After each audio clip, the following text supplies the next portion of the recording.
بسم اللہ الرحمن الرحیم۔ شروع اللہ کے بابرکت نام سے جو بڑا مہربان اور نہایت رحم کرنے والا ہے۔ تمام دیکھنے اور سننے والوں کو السلام علیکم۔ اللہ تعالیٰ نے حضرت آدم علیہ السلام کو کس مٹی سے اور کیسے بنایا؟ محترم ناظرین، اللہ تعالیٰ نے قرآن مجید میں ارشاد فرمایا ہے کہ یاد کرو اس وقت کو جب آپ کے رب نے فرشتوں سے کہا، بے شک میں ایک بشر کیچڑ سے بنانے والا ہوں۔ اس مقام پر بشر سے مراد ایک ایسا انسان ہے جو ظاہر چمڑے والا ہوگا۔ اس پر بھیڑوں کی طرح اون نہیں ہوگی، بکریوں کی طرح بال نہیں ہوں گے، اونٹوں کی طرح مرسی یعنی اونٹوں کی طرح اون نہیں ہوگی، پرندوں کے پروں کی طرح ان پر پر نہیں ہوں گے، اور پھلوں کی طرح ان پر کوئی چھلکا نہیں ہوگا، یعنی انسان کو خشک بجنے والی بٹکری کی طرح کیچڑ سے پیدا کیا گیا ہے۔ آدم علیہ السلام کے جسم عطر کی تخلیق کے لیے مٹی لانے کے لیے حضرت جبرائیل علیہ السلام کو زمین پر بھیجا گیا۔ آپ جب تشریف لائے تو زمین سے مٹی لینے کا ارادہ کیا تو زمین نے بڑی عاجزی اور انکساری سے عرض کیا، میری مٹی سے بننے والے شخص نے اگر خون ریزیاں کیں اور جرائم کیے اور جہنم میں گئے تو مجھے تکلیف ہوگی۔ حضرت جبرائیل علیہ السلام زمین کی عاجزی کو دیکھ کر واپس چلے گئے اور اللہ تعالیٰ کے حضور تمام ماجرا بیان کر دیا۔ اسی طرح اسرافیل علیہ السلام بھی آ کر واپس چلے گئے اور میکائیل علیہ السلام بھی آ کر واپس چلے گئے۔ ان کے بعد اسرائیل علیہ السلام آئے، ان کے سامنے زمین نے وہی عاجزانہ گفتگو کی، لیکن آپ نے کہا میں تیری بات تسلیم کروں یا اللہ تعالیٰ کے حکم پر عمل کروں؟ مجھے تو اللہ تعالیٰ کا حکم ہے، اس لیے میں تو مٹی ضرور لے کر جاؤں گا۔ اور انہوں نے زمین کی انکساری کی طرف کوئی توجہ نہ دی، بلکہ ارشاد باری تعالیٰ کے مطابق زمین سے مٹی لے کر رب تعالیٰ کے حضور حاضر ہو گئے۔ حضرت ابو موسیٰ عاشقری کہتے ہیں کہ بے شک اللہ تعالیٰ نے حکم دیا کہ تمام زمین سے ایک مٹھی بھر مٹی لے آؤ۔ اس مٹی میں ہر قسم کے ذرات شامل کیے گئے، سرخ رنگ، سفید رنگ، سیاہ رنگ اور ان کے درمیان والی مٹی لی گئی۔ اس طرح کچھ مٹی نرم زمین سے لی گئی اور کچھ بہت سخت زمین سے، کچھ طیب سے اور کچھ غیر طیب مٹی کو بھی شامل کیا گیا۔ جتنے قسم کے رنگوں والی مٹی آپ کے جسم میں لگائی گئی، آپ کی اولاد میں اتنے ہی رنگ پائے جاتے ہیں۔ اسی طرح کوئی نرم دل اور کوئی سخت دل اور کوئی نیک اور کوئی بد ہے۔ بعض حضرات نے بیان کیا ہے کہ حضرت آدم علیہ السلام کی مٹی میں 60 قسم کے رنگ شامل تھے، وہ تمام آپ کی اولاد میں پائے جاتے ہیں۔ اللہ تعالیٰ نے جب حضرت آدم علیہ السلام کو پیدا کرنے کا ارادہ فرمایا تو زمین کو بتایا کہ میں تجھ سے ایک مخلوق پیدا کرنے والا ہوں جو میرے موتی ہوں گے، ان کو میں جنت میں داخل کروں گا، اور جو میرے نافرمان ہوں گے ان کو میں جہنم کی آگ میں ڈال دوں گا۔ یہ سن کر زمین نے پوچھا، اے اللہ، مجھ سے پیدا ہونے والی مخلوق جہنم کی آگ میں بھی جائے گی؟ تو اللہ تعالیٰ نے فرمایا ہاں۔ تو زمین اتنا روئی کہ اس کے رونے سے چشمے جاری ہو گئے جو قیامت تک جاری رہیں گے۔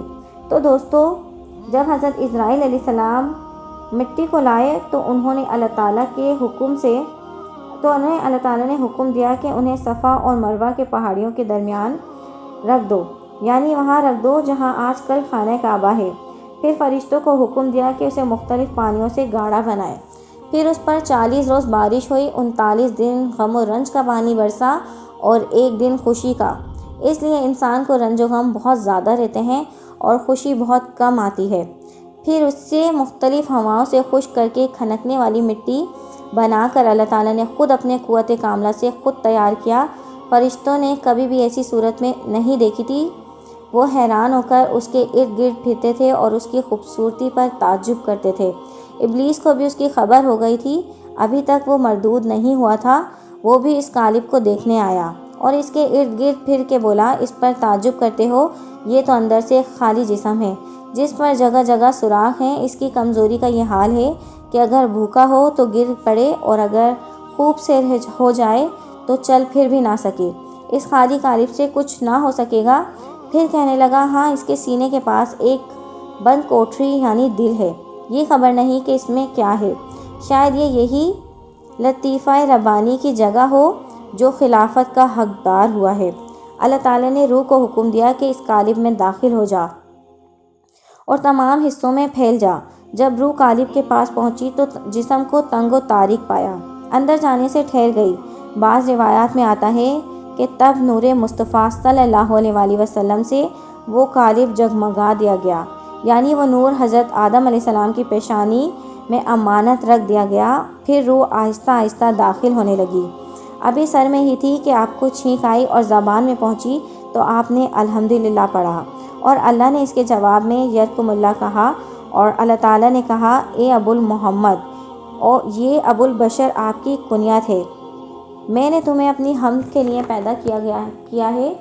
جب روح کمر تک پہنچی تو آپ نے اٹھنا چاہا اور آپ گر پڑے، کیونکہ روح ابھی نیچے والے حصے میں ہی پہنچی تھی۔ اللہ تعالیٰ نے فرمایا انسان جلد باز پیدا کیا گیا ہے۔ پھر روح تمام جسم میں پھیل گئی تو آپ کے حکم ہوا کہ فرشتوں کو سلام کرو۔ پھر آپ نے السلام علیکم کہا، فرشتوں نے جواب دیا وعلیکم السلام۔ اللہ تعالیٰ نے فرمایا یہی آپ کے لیے اور آپ کی اولاد کے لیے سلام کا طریقہ ہوگا۔ آپ نے عرض کیا کہ میری اولاد کون سی ہوگی؟ تو آپ کی تمام اولاد کو آپ کے سامنے کر دیا گیا۔ نبی کریم صلی اللہ علیہ وآلہ وسلم نے فرمایا بے شک اللہ تعالیٰ نے حضرت آدم علیہ السلام کو پیدا فرمایا، پھر ان کی پیٹھ پر اپنا دست قدرت پھیرا اور آپ کی اولاد کو نکال ظاہر کیا، اور پھر فرمایا میں نے ان کو جنت کے لیے پیدا کیا ہے کہ یہ جنت والوں کا عمل کریں گے۔ پھر اللہ تعالیٰ نے اپنا دست قدرت پھیرا اور پھر آپ کی باقی اولاد کو ظاہر کیا اور فرمایا کہ ان لوگوں کو میں نے جہنم کے لیے پیدا کیا ہے، یہ جہنمیوں والے عمل کریں گے۔ دوستو، حضرت آدم علیہ السلام کی تخلیق سے پہلے ہی اللہ تعالیٰ نے فرشتوں کو حکم دے رکھا تھا کہ تم نے میرے خلیفہ کے سامنے سجدہ کرنا ہے۔ اللہ تعالیٰ نے حضرت آدم علیہ السلام کی تخلیق کے بعد فرشتوں پر تمام چیزوں کو پیش کر کے ان کے نام پوچھے۔ جب فرشتوں نے اپنی عاجزی کا اظہار کر دیا تو حضرت آدم علیہ السلام سے پوچھا، آپ نے تمام چیزوں کے نام بتا دیے، تو پھر حکم دیا اور کہا کہ یاد کرو کہ جب ہم نے فرشتوں کو کہا کہ آدم علیہ السلام کو سجدہ کرو تو سب فرشتوں نے سجدہ کیا سوائے شیطان کے، اس نے انکار کیا اور تکبر کیا اور وہ کافروں میں سے ہو گیا۔ پھر فرشتوں کو سجدہ تعظیمی کا حکم دیا گیا، جیسے حضرت یوسف علیہ السلام کے سامنے آپ کے بھائیوں نے تعظیمی سجدہ کیا تھا۔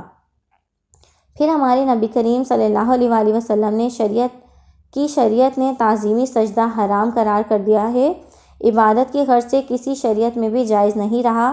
علامہ آلوسی فرماتے ہیں کہ فرشتوں نے اللہ تعالیٰ کا حکم ماننے میں جلدی کی، کسی قسم کی تاخیری نہ کی، تاہم سب سے پہلے سجدہ حضرت جبرائیل علیہ السلام نے کیا، پھر میکائیل علیہ السلام نے، پھر اسرافیل علیہ السلام نے اور پھر عزرائیل علیہ السلام نے، پھر تمام فرشتوں نے۔ اس لیے حضرت جبرائیل علیہ السلام کو سب سے بڑا درجہ دیا گیا ہے، یعنی انبیاء کرام کے پاس وحی لانے کا عظیم کام انہی کے سپرد کیا گیا ہے۔